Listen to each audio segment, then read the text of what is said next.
Уважаемые граждане России, Chers citoyens russes, chers amis, дорогие друзья, тема моего выступления mon discours sera consacré aux événements en Ukraine то, почему, et à la raison pour laquelle c'est si important pour nous, pour la Russie. конечно, мое Bien entendu, mon allocution s'adresse également à nos compatriotes qui sont en Ukraine. говорить придется. Je vais devoir parler longtemps et en détail. Cette question est très grave. Ситуация. La situation dans le Donbass est de nouveau critique, grave. И сегодня Et aujourd'hui, je m'adresse à vous обращаюсь к вам напрямую, чтобы directement, не только для non seulement pour faire le point sur ce qui se passe, mais aussi pour vous informer des décisions qui sont prises et d'éventuelles étapes ultérieures sur cette voie. Еще раз подчеркну, Je voudrais souligner encore une fois que l'Ukraine n'est pas pour nous seulement un pays voisin. Elle fait partie intégrante de notre propre histoire, de notre culture et de notre espace spirituel. Il s'agit de nos camarades, de nos proches, parmi lesquels il y a non seulement nos collègues, amis et anciens compagnons d'armes, mais aussi nos parents et les personnes avec qui nous sommes liés par les liens du sang et de famille. Il y a longtemps, les gens peuplant les terres historiques du sud-ouest de l'ancienne Russie se désignaient comme Russes et orthodoxes. C'était le cas avant et après le XVIIe siècle, lorsque certains de ces territoires ont rejoint l'État russe. Il nous semble qu'en principe, nous savons tout cela, qu'il s'agit de faits connus de tous. Toutefois, pour comprendre ce qui se passe aujourd'hui, pour expliquer les motifs de la Russie et les objectifs que nous poursuivons, il faut dire au moins quelques mots sur l'histoire de cette question.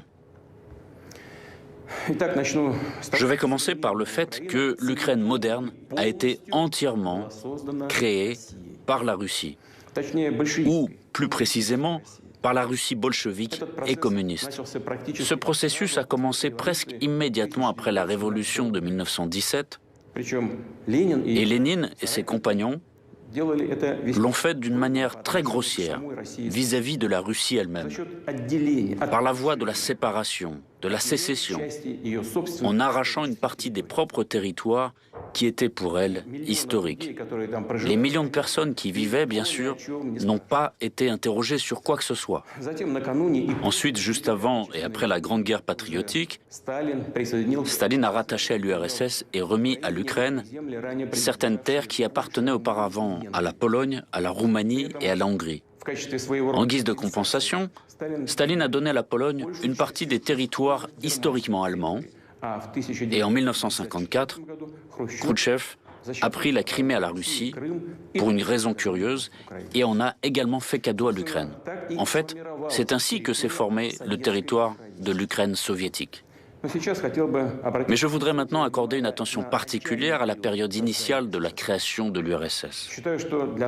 Je considère que c'est très important pour nous. Il va falloir, comme on dit, revenir assez loin en arrière. Permettez-moi de vous rappeler qu'après le coup d'État d'octobre 1917 et la guerre civile qui s'en est suivie, les bolcheviks ont commencé à construire un nouvel État et il y avait des désaccords assez profonds entre eux. Staline, qui cumulait en 1922 les fonctions de secrétaire général du comité central du Parti communiste des bolcheviks de Russie et de commissaire du peuple aux nationalités, proposa d'édifier le pays sur les principes de l'autonomisation, c'est-à-dire de conférer aux républiques, futures unités administratives et territoriales, des pouvoirs étendus lorsqu'elles rejoindraient l'État unifié. Lénine critiqua ce plan et proposa d'offrir des concessions aux nationalistes, ou comme il les appelait à l'époque, les indépendants. Ce sont ces idées léninistes d'une structure étatique essentiellement confédérative et le slogan sur le droit des peuples à l'autodétermination, jusqu'à la possibilité d'une sécession qui ont constitué la base de l'État soviétique. D'abord, en 1922, elles ont été consacrées dans la déclaration sur la création de l'Union des républiques socialistes soviétiques, et puis, après la mort de Lénine, dans la constitution de l'URSS de 1924. De nombreuses questions se posent immédiatement à cet égard. La première d'entre elles, et en fait la plus importante, est la suivante. Pourquoi fallait-il satisfaire n'importe quelle ambition nationaliste émergeant sans cesse dans les marches de l'ancien empire ? Céder d'immenses territoires à des unités administratives nouvellement créées et souvent configurées de manière arbitraire, République de l'Union, qui n'avaient aucun lien avec ceux-ci. Je le répète, les céder avec la population de l'ancienne Russie. De plus, dans les faits, ces unités administratives ont reçu le statut et la forme d'entité étatique nationale. Une fois de plus, je me demande pourquoi fallait-il faire des cadeaux aussi généreux dont même les nationalistes les plus ardents n'avaient même pas rêvé, et accorder aux républiques le droit de se séparer de l'État unifié sans aucune condition. À première vue, ça n'a pas de sens, c'est insensé. Mais ce n'est qu'à première vue. Il y a une explication. Après la Révolution, l'objectif principal des bolcheviks était de se maintenir au pouvoir à tout prix. Précisément, à tout prix. Pour cela, ils étaient prêts à tout. Consentir aux conditions humiliantes du traité de paix de Brest-Litovsk, à une époque où l'Empire allemand et ses alliés se trouvaient dans une situation militaire et économique très difficile, et l'issue de la Première Guerre mondiale était en fait prévisible. Ou satisfaire toutes les demandes, tous les caprices des nationalistes à l'intérieur du pays. Du point de vue du destin historique de la Russie et de ses peuples, les principes léninistes de construction de l'État n'étaient pas seulement une erreur. C'était, comme on dit, bien plus qu'une erreur. Après l'effondrement de l'URSS en 1991, c'est devenu absolument évident. Bien sûr, les événements du passé ne peuvent être changés, mais nous devons au moins les relater d'une manière directe et honnête, sans aucune réserve et sans aucune coloration politique. Je ne peux qu'ajouter que les motifs liés à la situation politique actuelle, aussi spectaculaires et avantageux qu'ils puissent paraître à un moment donné, ne doivent et ne peuvent en aucun cas constituer la base des principes fondamentaux de l'État. Je n'accuse actuellement personne de quoi que ce soit maintenant. La situation dans le pays à l'époque, après la guerre civile et juste avant celle-ci, était incroyablement complexe et critique. Tout ce que je veux dire aujourd'hui, c'est qu'il en allait ainsi. C'est un fait historique. En fait, comme je l'ai déjà dit, c'est la politique bolchevique qui a abouti à l'émergence de l'Ukraine soviétique, qui, même aujourd'hui, peut être qualifiée à juste titre d'Ukraine de Vladimir Lénine. C'est lui qui en est l'auteur et l'architecte. Cela peut être pleinement confirmé par les documents d'archives, y compris les directives sévères de Lénine sur le Donbass, qui a été littéralement inséré de force dans l'Ukraine. Et maintenant, des descendants reconnaissants ont démoli des statues de Lénine en Ukraine. Ils appellent cela la décommunisation. Vous voulez la décommunisation? Bon, cela nous arrange. Mais il ne faut pas s'arrêter en chemin. Nous sommes prêts à vous montrer ce qu'est la vraie décommunisation pour l'Ukraine. Pour en revenir à l'histoire de la question, je tiens à répéter qu'en 1922, l'URSS avait été créée sur le territoire de l'ancien empire russe.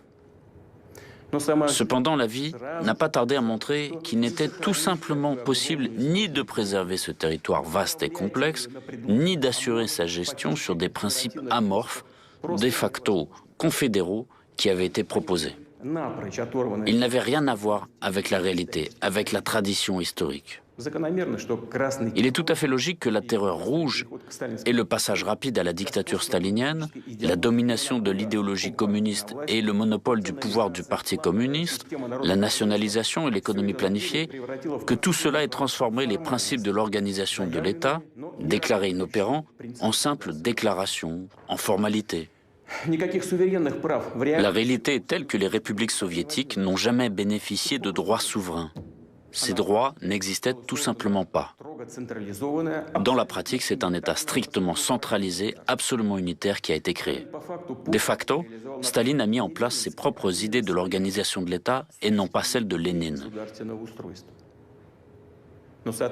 Mais il n'a pas amendé les principaux documents, la constitution du pays, et il n'a pas révisé formellement les principes de construction de l'URSS proclamés par Lénine.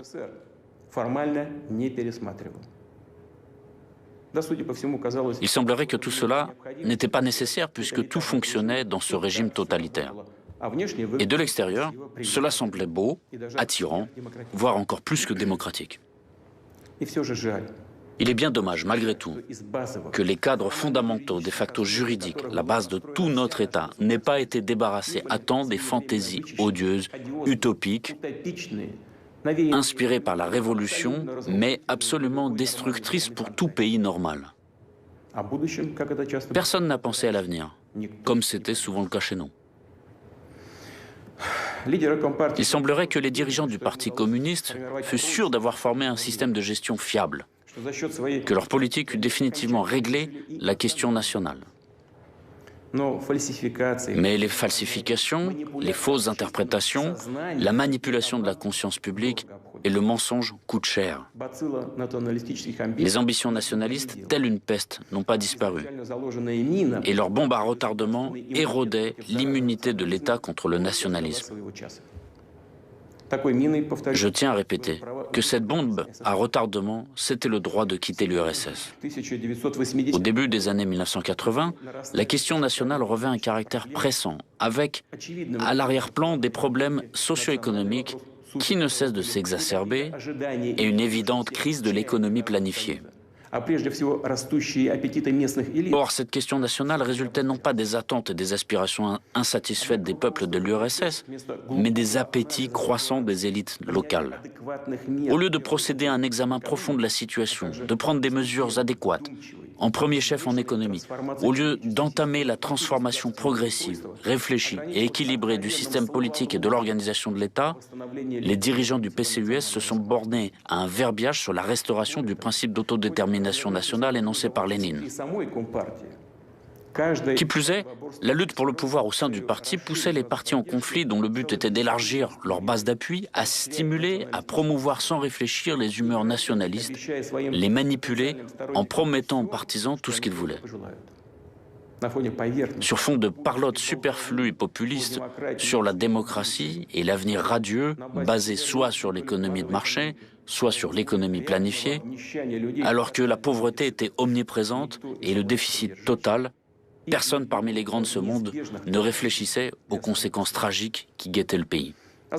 Par la suite, ils ont suivi les sentiers battus et, comme au tout début de l'URSS, ils ont privilégié les ambitions des élites nationalistes, grandies au sein du parti, et ils ont oublié que le PCUS ne pouvait plus, Dieu merci, recourir à de tels instruments comme la terreur d'État, la dictature stalinienne pour se maintenir au pouvoir et tenir le pays. De même, ils ont oublié que le si fameux rôle dirigeant du parti disparaissait sous leurs yeux, tout comme la brume qui se dissipe au petit matin. Et c'est ainsi qu'en septembre 1989, lors du plénum du comité central du PCUS, que le document fatal a été adopté. Ce qu'on a appelé la politique du parti de notre temps, la plateforme du PCUS. Elle comprenait les clauses suivantes. Je cite. Les républiques soviétiques jouissent de tous les droits correspondant à leur statut d'État socialiste souverain. Encore un paragraphe. Les organes représentatifs suprêmes des républiques soviétiques peuvent contester et suspendre les arrêts et les ordonnances du gouvernement soviétique sur leur territoire respectif. Et enfin, chaque république soviétique a sa nationalité propre qui est octroyée à tous ses citoyens. Est-ce qu'il n'était pas assez évident sur quoi déboucheraient de telles formulations et solutions ? Ce n'est pas le moment ni le lieu de soulever les questions relatives aux droits publics ou constitutionnels, de donner la définition de la notion de citoyenneté. Il y a pourtant une question qui se pose. Pourquoi avait-on besoin d'ébranler encore plus le pays alors que la situation était difficile? Les faits sont là. Ainsi, le sort de l'URSS était quasiment scellé déjà 2 ans avant son effondrement. C'est aujourd'hui que les radicaux et les nationalistes, surtout ukrainiens, s'attribuent les mérites de l'indépendance de l'Ukraine. Nous voyons que ce n'est pas du tout ça. L'effondrement de notre pays est dû aux erreurs historiques, stratégiques des leaders bolcheviques, des dirigeants du PCUS, qui ont été commises à différentes époques dans la construction de l'État, dans la politique économique et nationale. La désintégration de la Russie historique, dénommée URSS, pèse sur leur conscience. Malgré toutes les injustices, le mensonge et le pillage flagrant de la Russie, notre peuple, précisément le peuple, a reconnu les nouvelles réalités géopolitiques apparues après l'effondrement de l'URSS. Il a reconnu les nouveaux États indépendants. Non seulement il les a reconnus, car malgré la situation extrêmement compliquée, la Russie aidait ses partenaires de la CEI, les collègues ukrainiens compris, qui envoyaient de multiples demandes d'appui matériel depuis la déclaration de leur indépendance. Notre pays a octroyé un tel appui, tout en respectant la dignité et la souveraineté de l'Ukraine. Selon les experts, dont les appréciations sont confirmées par un simple calcul des prix sur nos hydrocarbures, des crédits préférentiels, des préférences économiques et commerciales octroyées par la Russie à l'Ukraine, sur la période de 1991 à 2003, le budget ukrainien a bénéficié d'à peu près 250 milliards de dollars. Et ce n'est pas tout.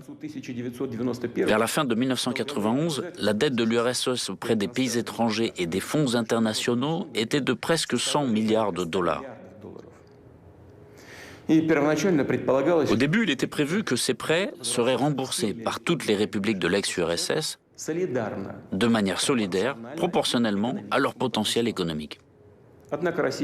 Cependant, c'est la Russie qui s'est acquittée de l'ensemble de la dette soviétique. Ce processus a été définitivement clos en 2017. En échange, les nouveaux États indépendants devaient renoncer à leur part des actifs soviétiques à l'étranger et en décembre 1994, des accords en ce sens ont été conclus avec l'Ukraine. Cependant, Kiev n'a pas ratifié ces accords et plus tard a tout simplement refusé de s'y conformer, réclamant des actifs en diamants et en or, ainsi que les biens et d'autres actifs de l'ex-URSS à l'étranger.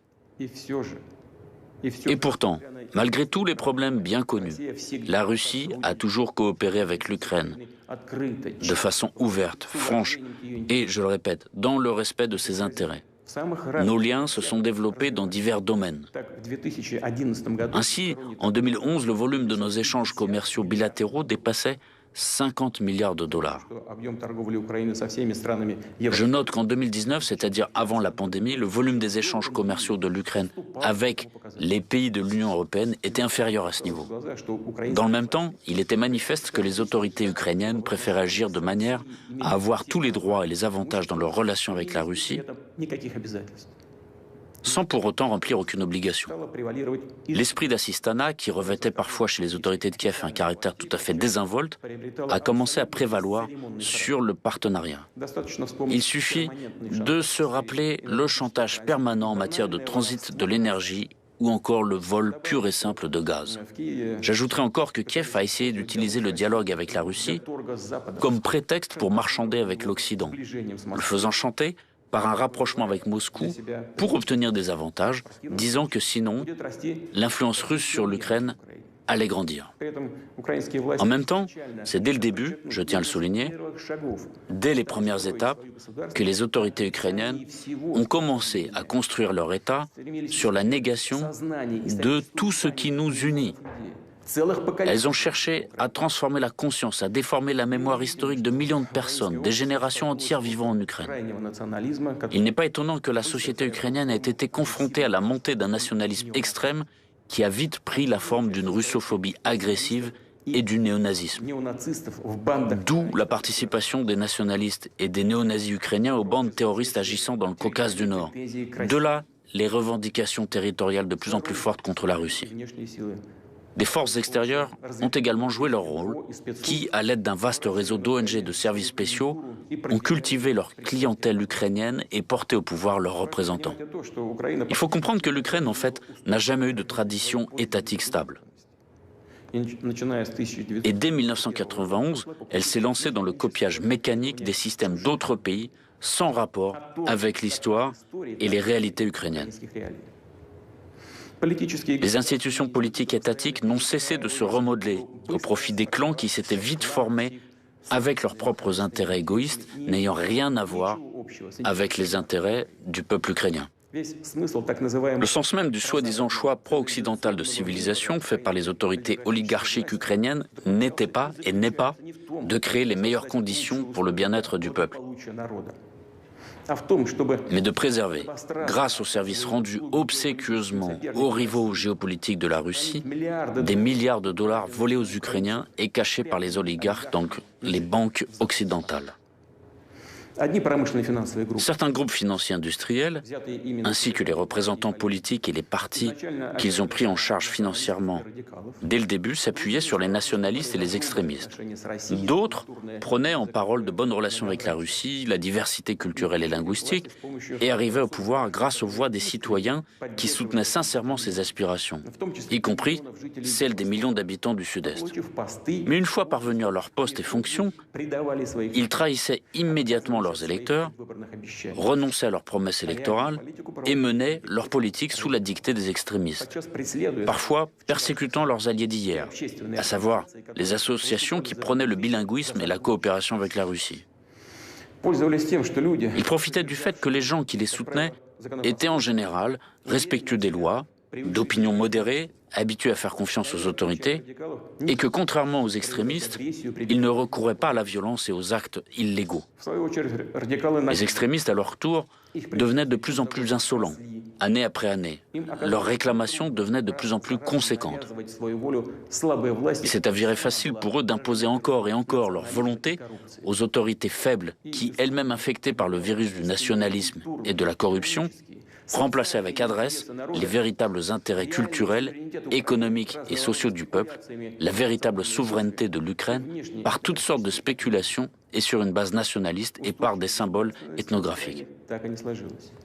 Aucune structure étatique stable ne s'est développée en Ukraine. Les procédures politiques, électorales ne servent que de couverture, d'écran pour la répartition du pouvoir et des biens entre les différents clans oligarchiques. La corruption, qui sans aucun doute est un défi et un problème pour de nombreux pays, dont la Russie, a revêtu un caractère tout à fait particulier en Ukraine. Elle a littéralement imprégné, corrodé tout le système, toutes les branches du pouvoir. Les extrémistes ont profité du mécontentement justifié du peuple, ils ont enfourché les manifestations et en 2014 ont poussé le Maïdan au coup d'État. Dans le même temps, ils ont reçu une assistance directe d'autres pays. Selon les informations disponibles, le soutien financier accordé aux soi-disant camps de protestation sur la place de l'indépendance à Kiev par l'ambassade des États-Unis s'est élevé à $1 million par jour. Des sommes supplémentaires assez importantes étaient insolemment versées directement sur les comptes bancaires des leaders de l'opposition. Il s'agit de dizaines de millions de dollars. Et combien les personnes blessées, les familles des gens morts durant les affrontements provoqués dans les rues et sur les places de Kiev et d'autres villes ont-elles reçu? Il vaut mieux ne pas le demander. Les extrémistes qui ont pris le pouvoir ont organisé la persécution, instauré une véritable terreur contre tous ceux qui s'opposaient aux actions anticonstitutionnelles. Des responsables politiques, des journalistes, des personnalités publiques étaient maltraités, publiquement humiliés. Les villes ukrainiennes ont été submergées par une vague de pogroms et de violences, une série de meurtres retentissants et impunis. Impossible de se rappeler sans frémir l'horrible tragédie d'Odessa, où les participants à la manifestation pacifique ont été brutalement assassinés, brûlés vifs dans la maison des syndicats. Les criminels qui ont commis cette atrocité n'ont pas été punis. Personne ne les recherche. Mais nous connaissons leurs noms et nous ferons tout pour les punir, les retrouver et les traduire en justice. Le Maïdan n'a pas rapproché l'Ukraine de la démocratie et du progrès. Le coup d'État commis, les nationalistes et les forces politiques qui les soutenaient ont définitivement mis la situation dans l'impasse. Ils ont poussé l'Ukraine dans l'abîme de la guerre civile. 8 ans après ces événements, le pays est divisé. L'Ukraine traverse une grave crise socio-économique. Selon les organisations internationales, en 2019, près de 6 millions d'Ukrainiens Je souligne qu'il s'agit d'environ 15% de l'ensemble de la population du pays, pas uniquement celle qui est active, ont été contraints de partir à l'étranger pour trouver du travail. Et bien souvent, pour des emplois non qualifiés payés à la journée. Autre fait révélateur, depuis 2020, pendant la pandémie, plus de 60 000 médecins et autres professionnels de santé ont quitté le pays. Depuis 2014, les tarifs de l'eau ont augmenté de près d'un tiers. Ceux de l'électricité ont été multipliés. Ceux du gaz, pour les ménages, ont augmenté des dizaines de fois. Beaucoup de gens n'ont tout simplement pas d'argent pour payer les services communaux. Ils sont obligés de survivre, littéralement. Que s'est-il passé? Pourquoi tout cela se passe-t-il? La réponse est évidente, parce que la dot reçue non seulement de l'ère soviétique, mais encore de l'Empire russe, a été engouffrée et répartie dans les poches de certains. Des dizaines et des centaines de milliers d'emplois ont été détruits, et ces emplois, grâce notamment à une coopération étroite avec la Russie, permettaient aux gens d'avoir un revenu stable et d'apporter des recettes fiscales. Des industries telles que la construction mécanique, la construction d'équipements, l'industrie électronique, les constructions navales et aéronautiques, soit sont en stagnation, soit ont été complètement détruites, alors qu'elles étaient autrefois un motif de fierté non seulement de l'Ukraine, mais de l'Union soviétique tout entière. Le chantier naval de la mer Noire de Nikolaev a été liquidé en 2021, là où les premiers chantiers navals avaient été fondés sous Catherine II. Le célèbre consortium Antonov n'a produit aucun avion de série depuis 2016. Et l'usine Yuzhmash, spécialisée dans la production de matériel spatial et de fusées, s'est trouvée au bord de la faillite, tout comme la série de Kremenchuk. Cette triste liste n'est pas exhaustive. En ce qui concerne le système de transport de gaz créé par toute l'Union soviétique, il s'est tellement détérioré que son fonctionnement comporte de grands risques et des dommages environnementaux.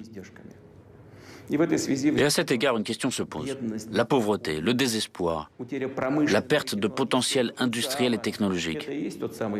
Est-ce ce fameux choix de civilisation pro-occidentale qui, depuis de nombreuses années, est utilisé pour tromper et duper des millions de personnes en leur promettant le jardin d'Éden?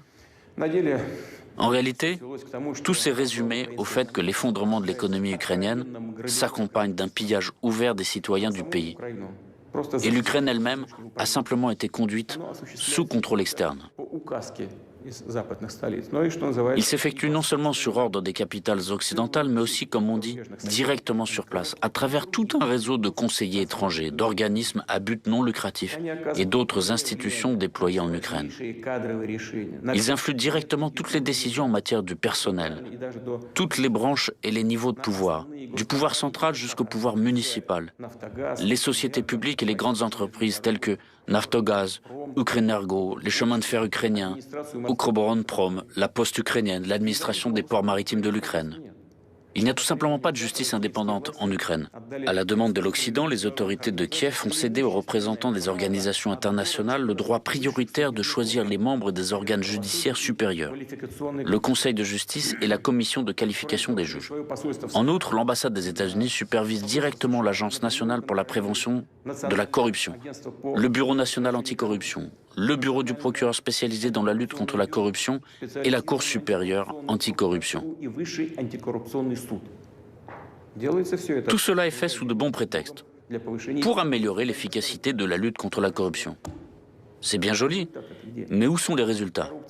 La corruption qui fleurissait auparavant fleurit aujourd'hui de plus belle. Les Ukrainiens eux-mêmes sont-ils informés de toutes ces méthodes de gestion? Comprennent-ils que leur pays ne se trouve même pas sous un protectorat politique et économique, mais est réduit au niveau d'une colonie avec un régime fantoche? La privatisation de l'État a conduit au fait que le pouvoir, qui se qualifie de pouvoir de patriote, a perdu son caractère national et pas à pas amène le pays à la perte totale de souveraineté. Le cap est maintenu vers une dérussification et une assimilation forcée.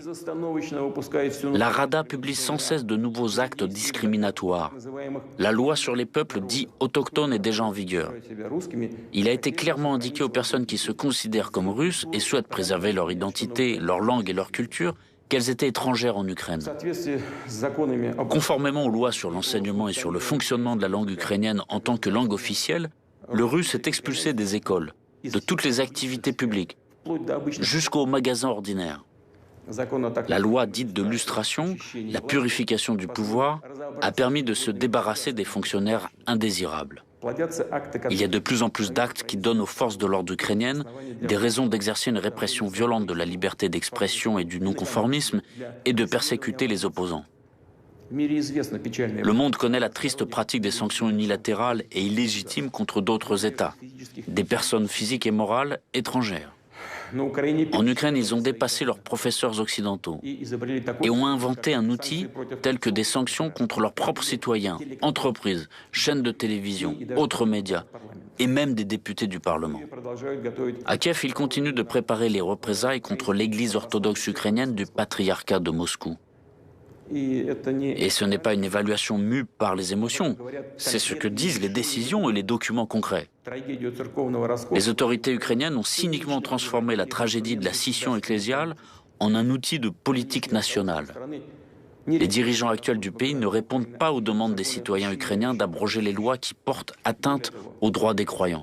De plus, de nouveaux projets de loi qui vont contre les intérêts du clergé et des millions de paroissiens de l'Église orthodoxe ukrainienne du patriarcat de Moscou ont été enregistrés à la Rada. Je parlerai de la Crimée plus spécifiquement. Les habitants de la péninsule ont fait leur libre choix, celui d'être avec la Russie. Les autorités de Kiev n'ont rien à opposer à cette volonté claire et précise de la population. C'est pourquoi elles misent sur des actions agressives, sur l'activation des cellules extrémistes, y compris des organisations islamiques radicales, sur l'envoi de groupes subversifs pour l'organisation d'attentats contre des infrastructures critiques, pour l'enlèvement de citoyens russes. Nous avons des preuves directes que de telles actions agressives sont menées avec le soutien de services secrets étrangers. L'Ukraine a adopté une nouvelle stratégie militaire en mars 2021. Ce document est presque entièrement consacré à la confrontation avec la Russie. Il vise à impliquer des États étrangers dans le conflit avec notre pays. Cette stratégie prévoit l'organisation en fait d'une activité clandestine terroriste en Crimée russe et sur le territoire de Donbass. Elle décrit les contours de la guerre présumée qui devrait se terminer, comme le pensent les stratèges actuels de Kiev, je cite, avec l'aide de la communauté internationale dans des conditions favorables pour l'Ukraine. Et aussi, comme ils le disent aujourd'hui à Kiev, je cite également, écoutez attentivement, je vous prie, avec le soutien militaire de la communauté internationale dans une confrontation géopolitique avec la Fédération de Russie. De fait, ce n'est rien de plus qu'une préparation aux actions militaires contre notre pays, contre la Russie. Nous savons également que des déclarations ont déjà été faites selon lesquelles l'Ukraine planifie de créer ses propres armes nucléaires. Et ce n'est pas une bravade superflue. Effectivement, l'Ukraine dispose des technologies nucléaires datant de l'époque soviétique et des porteurs de ces armes, y compris l'aviation, ainsi que des missiles opérationnels tactiques Tochka-U, SS-21, conçus à l'ère soviétique également, dont la portée dépasse 100 km. Mais ils feront plus. Ce n'est qu'une question de temps. Ils ont l'héritage de l'époque soviétique. Ainsi, il sera beaucoup plus simple pour l'Ukraine de se doter d'armes nucléaires tactiques que pour certains autres États. Je ne vais pas les citer maintenant, qui de fait procèdent à de tels développements, d'autant plus avec le soutien technologique de l'étranger. Et nous ne devons pas non plus l'exclure. Avec l'acquisition par l'Ukraine d'armes de destruction massive, la situation dans le monde, en Europe, surtout pour nous, pour la Russie, va changer de la manière la plus radicale. Nous ne pouvons pas rester les bras croisés face à ce danger réel. D'autant plus, je le répète, que les mécènes étrangers, occidentaux, peuvent contribuer à l'apparition de telles armes en Ukraine dans le but de créer une menace de plus pour notre pays. Nous voyons la persistance avec laquelle est mené le gonflement militaire du régime de Kiev. Les États-Unis à eux seuls ont, depuis 2014, alloué des milliards de dollars à ces fins, dont la fourniture d'armes, d'équipements et la formation de spécialistes. Ces derniers mois, des armes occidentales arrivent en Ukraine en flux tendu, de manière ostentatoire, sous les yeux du monde entier. Les activités des forces armées et des services spéciaux ukrainiens sont placés sous le commandement de conseillers étrangers. Nous le savons très bien. Ces dernières années, sous prétexte d'exercice, des contingents militaires des pays de l'OTAN étaient presque constamment présents sur le territoire de l'Ukraine. Les systèmes de commandement des troupes ukrainiennes sont déjà intégrés à ceux de l'OTAN. Cela signifie que le commandement des forces armées ukrainiennes, même des unités et sous-unités détachées, peut être exercé directement depuis les QG de l'OTAN. Et sans aucune gêne, les États-Unis et l'OTAN ont commencé à assimiler le territoire de l'Ukraine à un théâtre d'opérations militaires potentielles. Les exercices conjoints réguliers ont une orientation clairement anti-russe. L'an dernier seulement, plus de 23 000 militaires et plus d'1 millier de véhicules de combat ont été engagés. Une loi a été adoptée déjà pour l'accès en 2002 des forces armées d'autres pays sur le territoire de l'Ukraine afin de participer à des exercices multinationaux. Il est clair que nous parlons principalement des troupes de l'OTAN. Pas moins de 10 manœuvres conjointes de ce type sont prévues pour l'année en cours. Il est évident que les manifestations de ce genre servent de couverture au renforcement rapide du groupement militaire de l'OTAN sur le territoire ukrainien. En plus, étant donné le fait que le réseau de bases militaires modernisé à l'aide des Américains, à Borispol, Ivano-Frankovsk, Tchougoïev, Odessa et ainsi de suite, est en mesure d'assurer le transfert d'unités militaires dans les plus brefs délais. L'espace aérien de l'Ukraine est ouvert au vol d'avions stratégiques et de reconnaissance américains, des drones qui sont utilisés pour surveiller le territoire de la Russie. J'ajouterai à cela que le centre d'opération navale construit à Ochakov par les Américains permet d'assurer les actions des navires de l'OTAN, et notamment l'utilisation d'armes de haute précision contre la flotte russe de la mer Noire et nos infrastructures sur tout le littoral de la mer Noire. Il fut un temps où les États-Unis avaient l'intention de créer des installations similaires en Crimée, mais les habitants de la Crimée et de Sébastopol avaient contrecarré ces plans. Nous le gardons toujours en mémoire. Je le répète, aujourd'hui, un tel centre a été déployé. Il a déjà été déployé à Ochakov. Permettez-moi de vous rappeler qu'au XVIIIe siècle, les soldats d'Alexandre Souvorov s'étaient battus pour cette ville. Grâce à leur courage, elle a été intégrée à la Russie. C'est au même XVIIIe siècle que les terres de la région de la mer Noire, rattachées à la Russie à la suite de guerre avec l'Empire ottoman, ont reçu le nom de Nouvelle-Russie. Aujourd'hui, on essaie de rejeter dans l'oubli ces étapes cruciales de l'histoire, ainsi que le nom des personnalités militaires et hommes d'État de l'Empire russe, sans les efforts desquels l'Ukraine moderne n'aurait pas de nombreuses grandes villes et même d'accès à la mer Noire. Récemment, un monument à Alexandre Souvorov a été abattu à Poltava. Que dire à ce propos? Vous renoncez à votre propre passé, à l'héritage dit colonial de l'Empire russe? Dans ce cas, soyez cohérents. Ensuite, je tiens à noter que l'article 17 de la Constitution de l'Ukraine n'autorise pas le déploiement de bases militaires étrangères sur le territoire du pays. Or, il s'est avéré que ce n'est qu'une formalité qui peut être facilement contournée. Des missions de formation et d'entraînement des pays de l'OTAN sont organisées en Ukraine. Ce sont de fait déjà des bases militaires étrangères. Ils ont simplement appelé la base mission. Et l'affaire est dans le sac. Kiev proclame depuis longtemps un alignement stratégique en vue de son adhésion à l'OTAN. Oui, bien sûr, chaque pays a le droit de choisir son propre système de sécurité, de conclure des alliances militaires. Et tout cela semble juste, mais il y a un mais. Les documents internationaux fixent expressément le principe de sécurité égale et indivisible qui, chacun sait, comprend l'obligation de ne pas renforcer sa sécurité au détriment de la sécurité des autres pays. Je peux également me référer ici à la Charte de la sécurité européenne de l'OSCE de 1999, adoptée à Istanbul, et à la déclaration d'Astana de l'OSCE de 2010. En d'autres termes, le choix des moyens visant à assurer la sécurité ne doit pas constituer une menace pour les autres pays.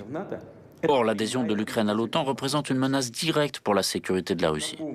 Je tiens à vous rappeler que déjà, en avril 2008, lors du sommet de Bucarest de l'Alliance de l'Atlantique Nord, les États-Unis ont fait adopter la décision selon laquelle l'Ukraine, et d'ailleurs la Géorgie, deviendraient membres de l'OTAN. De nombreux alliés européens des États-Unis étaient déjà bien conscients de tous les risques d'une telle perspective, mais avaient dû se résigner à la volonté de leurs partenaires supérieurs.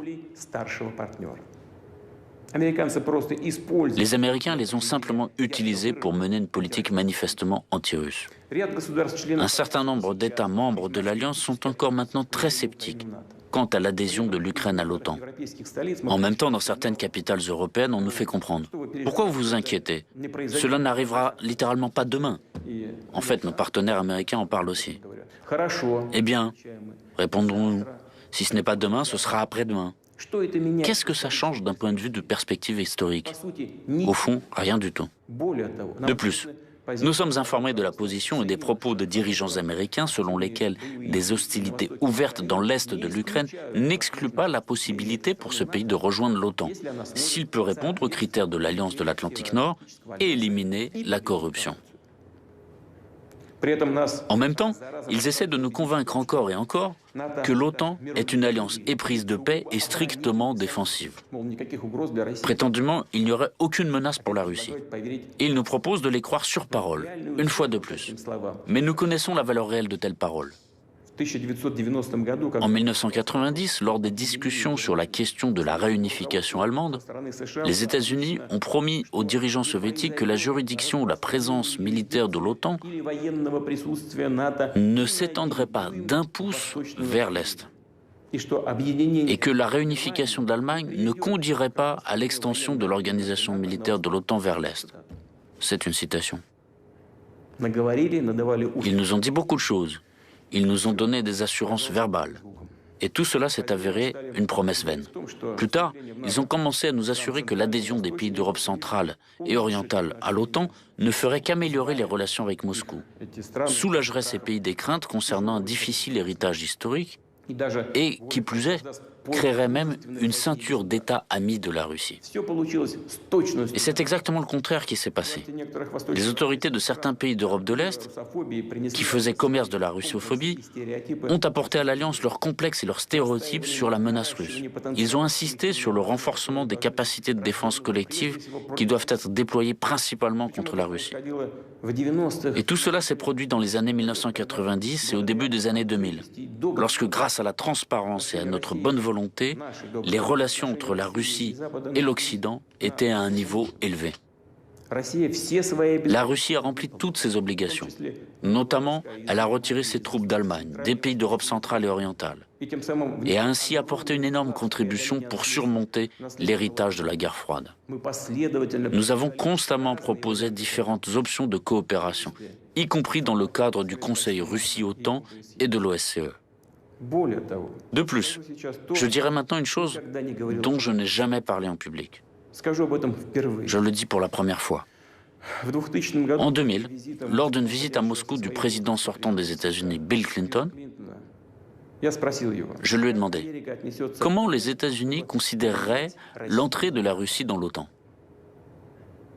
Je ne vais pas révéler tous les détails de cette conversation, mais la réponse à ma question semblait, disons, très retenue. Et quelle était réellement la réaction des Américains face à cette possibilité? Ça se voit dans les faits, dans les mesures prises à l'égard de notre pays. Il s'agit d'un soutien ouvert aux terroristes du Caucase du Nord, d'un mépris de nos exigences et de nos préoccupations en matière de sécurité. C'est l'extension de l'OTAN, le retrait du traité ABM, etc. Ça donne envie de demander, pourquoi faites-vous tout cela? D'accord, vous ne voulez peut-être pas voir en nous un pays ami et un allié, mais pourquoi faire de nous un ennemi? Il n'y a qu'une réponse. Ça n'a rien à voir avec notre régime politique ni autre chose. Ils ne veulent tout simplement pas qu'il y ait un grand pays indépendant comme la Russie. C'est la réponse à toutes les questions. C'est la source de la politique américaine traditionnelle vis-à-vis de la Russie. D'où l'attitude à l'égard de toutes nos propositions en matière de sécurité. Aujourd'hui, il suffit de jeter un simple coup d'œil sur la carte pour voir comment les pays occidentaux ont tenu leur promesse d'empêcher l'extension de l'OTAN vers l'Est. En fait, ça a été une tromperie. Nous avons assisté à 5 vagues d'élargissement de l'OTAN, l'une après l'autre. En 1999, la Pologne, la République tchèque, la Hongrie sont devenus membres de l'Alliance. En 2004, la Bulgarie, l'Estonie, la Lettonie, la Lituanie, la Roumanie, la Slovaquie et la Slovénie. En 2009, l'Albanie et la Croatie. En 2017, le Monténégro. En 2020, la Macédoine du Nord. En conséquence, l'Alliance, son infrastructure militaire, sont parvenues jusqu'aux frontières de la Russie. C'est devenu l'une des principales causes de la crise de la sécurité européenne. Cela a eu les conséquences les plus négatives sur l'ensemble du système des relations internationales et a entraîné une perte de confiance mutuelle. La situation continue de se dégrader, notamment sur le plan stratégique.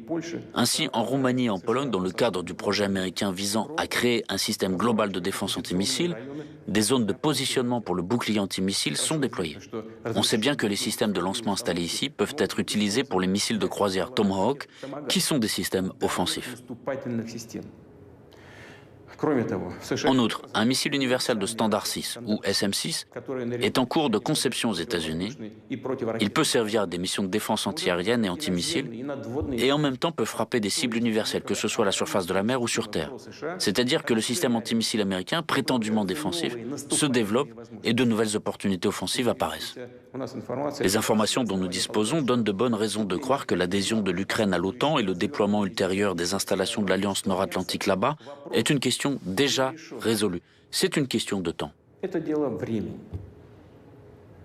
Nous comprenons clairement qu'avec un tel scénario, le niveau de menace militaire pour la Russie augmentera considérablement. Et j'attire particulièrement votre attention sur le fait que le danger d'une frappe soudaine contre notre pays augmentera fortement. Je tiens à expliquer que dans les documents américains de planification stratégique, il s'agit bien de documents, la possibilité d'une attaque dite préventive contre les complexes de missiles ennemis est prescrite. Et nous savons qui est le principal adversaire pour les États-Unis et l'OTAN. C'est la Russie. Dans les documents de l'OTAN, notre pays est officiellement, explicitement désigné comme la menace principale pour la sécurité euro-atlantique. Et l'Ukraine servira de champ de bataille pour cela. Si nos ancêtres avaient entendu ça, ils n'y auraient tout simplement pas cru. Et nous-mêmes, on n'aimerait pas y croire aujourd'hui. Et pourtant, c'est ce qu'on voit se produire. Je veux que cela soit compris en Russie et en Ukraine. De nombreuses bases aériennes ukrainiennes sont situées à proximité de nos frontières. Et l'aviation tactique de l'OTAN qui est sur place, y compris avec des vecteurs d'armes de précision, sont capables de frapper notre territoire jusqu'aux villes de Volgograd, Kazan, Samara, Astrakhan. Le déploiement de radars de reconnaissance sur le territoire ukrainien permettra à l'OTAN de contrôler étroitement l'espace aérien de la Russie jusqu'à l'Oral. Enfin, après que les États-Unis ont rompu le traité sur les forces nucléaires à portée intermédiaire, le Pentagone a commencé à développer ouvertement toute une gamme de systèmes de frappe basés au sol, y compris des missiles balistiques capables d'atteindre des cibles situées à des distances allant jusqu'à 5500 km. Une fois déployés en Ukraine, ces systèmes pourront frapper des objectifs sur l'ensemble de la partie européenne de la Russie, ainsi qu'au-delà de l'Oural. Le temps de vol jusqu'à Moscou pour les missiles de croisière Tomahawk serait inférieur à 35 minutes. Pour les missiles balistiques depuis la région de Kharkov, de 7 à 8 minutes. Et pour les frappes hypersoniques, de 4 à 5 minutes. Ça s'appelle nous mettre le couteau sous la gorge. Il ne fait pour moi aucun doute qu'ils comptent bien réaliser ces projets, tout comme ils l'ont fait d'autres fois au cours des dernières années, en élargissant la présence de l'OTAN vers l'Est, en poussant les infrastructures et les équipements militaires vers les frontières de la Russie, en ignorant complètement nos préoccupations, nos protestations et nos avertissements. Excusez-moi, ils crachaient dessus en faisant tout ce qui leur plaisait, comme bon leur semblait. Bien sûr, ils entendent continuer à agir de la sorte, guidés par le proverbe bien connu « Le chien aboie, la caravane passe ». Je tiens à le dire tout de suite, nous ne l'avons jamais accepté et nous ne l'accepterons jamais. En même temps, la Russie s'est toujours prononcée en faveur de la résolution des problèmes les plus complexes par des moyens politiques et diplomatiques, à la table des négociations. Nous sommes bien conscients de notre énorme responsabilité en matière de stabilité régionale et mondiale. Déjà, en 2008, la Russie avait lancé une initiative visant à conclure un traité sur la sécurité européenne. Le sens de ce traité était qu'aucun État ou organisation internationale de la région euro-atlantique ne pouvait renforcer sa sécurité aux dépens de celle des autres. Or, notre proposition a été rejetée dès le départ. On ne saurait permettre à la Russie de limiter l'activité de l'OTAN. Par ailleurs, on nous a dit explicitement que seuls les membres de l'Alliance de l'Atlantique Nord pouvaient avoir des garanties de sécurité juridiquement contraignantes. En décembre dernier, nous avons transmis à nos partenaires occidentaux un projet de traité entre la Fédération de Russie et les États-Unis sur les garanties de sécurité, ainsi qu'un projet d'accord sur les mesures de sécurité entre la Fédération de Russie et les États membres de l'OTAN. Les États-Unis et l'OTAN ont répondu par de nombreuses généralités. Il y avait quelques points rationnels, mais ils portaient tous sur des questions secondaires et ressemblaient plutôt à une tentative d'étouffer la discussion et de la faire dévier. Nous avons réagi de manière conséquente en soulignant notre volonté de suivre la voie de la négociation, mais à condition que toutes les questions soient examinées comme un tout, sans les séparer des principales propositions russes, des propositions fondamentales. Celle-ci comporte 3 points essentiels. Le premier est d'éviter tout nouvel élargissement de l'OTAN. Le deuxième est le non-déploiement par l'Alliance de systèmes d'armes offensifs aux frontières russes. Et enfin, le retour des capacités et infrastructures militaires du bloc en Europe à la configuration de 1997, date de la signature de l'acte fondateur OTAN-Russie. Et ce sont justement ces propositions de principe qui ont été ignorées. Une fois de plus, nos partenaires occidentaux ont répété la formule toute faite selon laquelle tout pays a le droit de choisir librement les moyens d'assurer sa sécurité et d'adhérer à toute alliance et à tout groupement militaire. Autrement dit, rien n'a changé dans leur position. Nous entendons toujours les mêmes références à la fameuse politique de la porte ouverte de l'OTAN. De plus, on essaie à nouveau de nous faire chanter, on nous menace à nouveau de sanctions, qu'ils imposeront d'ailleurs de toute façon au fur et à mesure que la Russie renforce sa souveraineté et la puissance de ses forces armées. On saura toujours trouver, voire inventer un prétexte pour une nouvelle attaque de sanctions. Ceci, quelle que soit la situation en Ukraine. Il n'y a qu'un but: endiguer le développement de la Russie. En fait, ils n'auront pas besoin d'un prétexte formel quelconque pour le faire.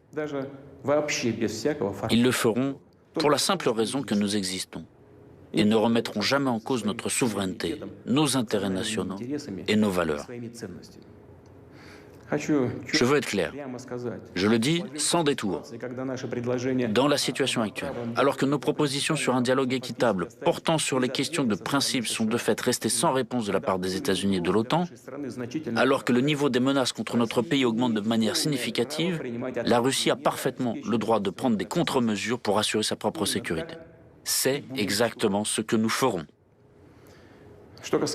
En ce qui concerne la situation dans le Donbass, nous constatons que les dirigeants de Kiev ne cessent de déclarer publiquement leur réticence à appliquer le paquet de mesures de Minsk afin de résoudre le conflit et laissent comprendre qu'ils ne sont pas intéressés par une solution pacifique.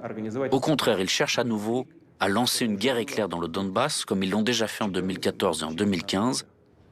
Nous nous rappelons très bien à quoi ces aventures ont abouti. Aujourd'hui, il ne se passe pas un jour sans qu'il y ait des bombardements de villes et de localités dans le Donbass. Un groupement militaire important déployé à cette fin utilise en permanence des drones d'attaque, des équipements lourds, des missiles, de l'artillerie et des lance-roquettes multiples. Le meurtre de civils, le blocus, les mauvais traitements infligés aux personnes, y compris les enfants, les femmes et les personnes âgées, se poursuivent sans relâche. Et on n'en voit pas la fin. Et le monde prétendument civilisé, dont nos collègues occidentaux se sont autoproclamés les seuls représentants, préfère ne pas s'en apercevoir. Comme si toute cette horreur, le génocide, dont sont victimes près de 4 millions de personnes, n'existait pas.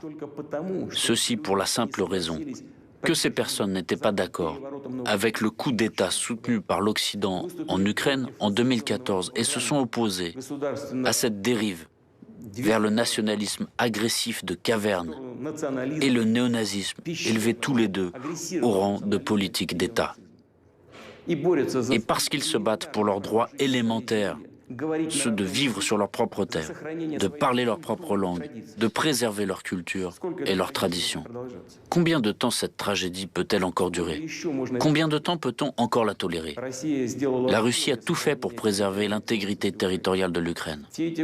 Pendant toutes ces années, elle s'est battue avec persévérance et patience pour mettre en œuvre la résolution 2202 du Conseil de sécurité des Nations Unies du 17 février 2015 qui consacrait le paquet de mesures de Minsk du 12 février 2015 pour le règlement de la situation dans le Donbass.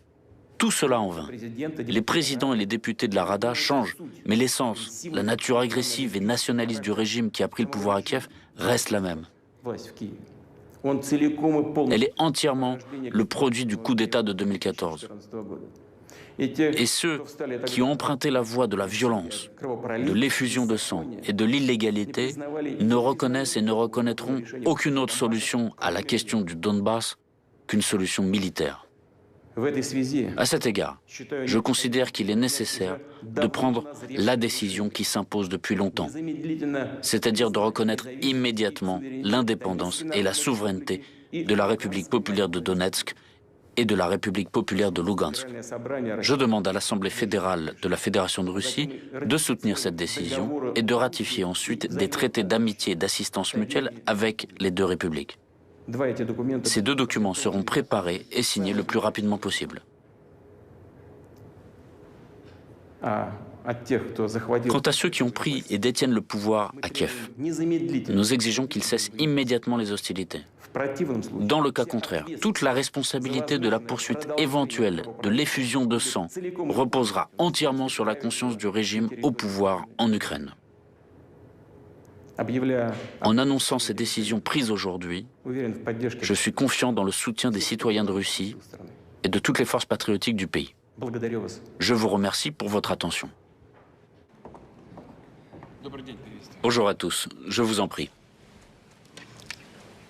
La cérémonie de signature des documents commence. Le président de la Fédération de Russie, Vladimir Vladimirovitch Poutine, signe le décret du président de la Fédération de Russie sur la reconnaissance de la République populaire de Donetsk. Le président de la Fédération de Russie, Vladimir Vladimirovitch Poutine, signe le décret du président de la Fédération de Russie sur la reconnaissance de la République populaire de Lugansk.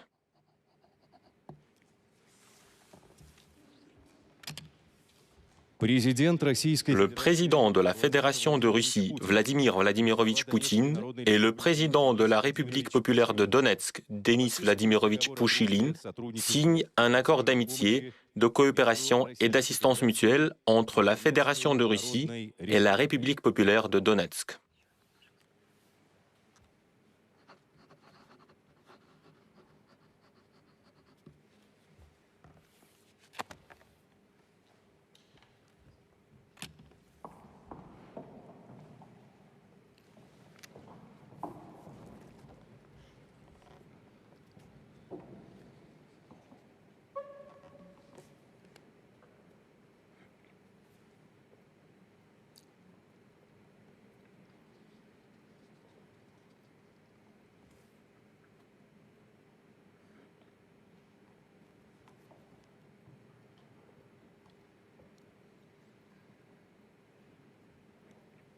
Le président de la Fédération de Russie, Vladimir Vladimirovitch Poutine, et le président de la République populaire de Lugansk, Leonid Ivanovitch Pasechnik, signent un accord d'amitié, de coopération et d'assistance mutuelle entre la Fédération de Russie et la République populaire de Lugansk.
La cérémonie de signature des documents est terminée.